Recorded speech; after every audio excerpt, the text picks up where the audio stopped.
আমাদেরকে সবসময় শুকরিয়া ও কৃতজ্ঞতা জ্ঞাপন করতে হবে, কেননা না চাইতেও আল্লাহ আমাদের অনেক কিছুই দান করেছেন। আমরা যদি এসবের কৃতজ্ঞতা জ্ঞাপন না করি তাহলে আমরা অকৃতজ্ঞ হিসেবে পরিগণিত হব।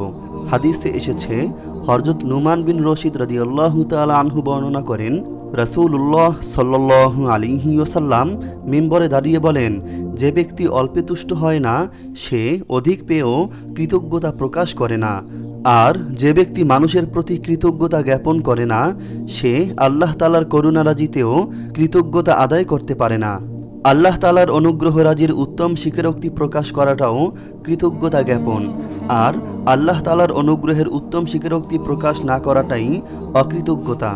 তাই আমরা যেন আল্লাহ তাআলার শুকরিয়া আদায় করতে পারি, কৃতজ্ঞ বান্দাদের অন্তর্ভুক্ত হতে পারি, সেজন্য আমাদেরকে বেশি বেশি দোয়া করতে হবে। মুআজ ইবনে জাবাল রাদিয়াল্লাহু তাআলা আনহু থেকে বর্ণিত, একদা রাসূলুল্লাহ সাল্লাল্লাহু আলাইহি ওয়াসাল্লাম তার হাত ধরে বলেন, হে মুআজ, আল্লাহর শপথ আমি অবশ্যই তোমাকে ভালোবাসি, আল্লাহর শপথ আমি অবশ্যই তোমাকে ভালোবাসি। হে মুআজ, আমি তোমাকে ওসিয়ত করছি তুমি প্রত্যেক নামাজের পর এ দোয়াটি কখনো পরিহার করবে না।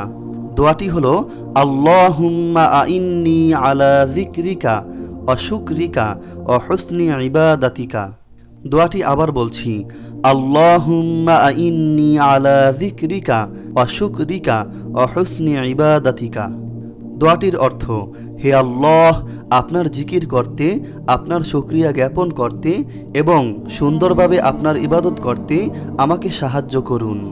আল্লাহ তাআলা আমাদের সবাইকে এই দোয়াটি পড়ার তৌফিক দান করুক এবং তার কৃতজ্ঞ বান্দাদের দলভুক্ত করে নেক, আমিন। আপনি যদি বিভিন্ন দোয়া ও আমল সম্পর্কে জানতে চান তাহলে এই চ্যানেলটি সাবস্ক্রাইব করে পাশে রাখা বেল আইকনটি অন করে দিন।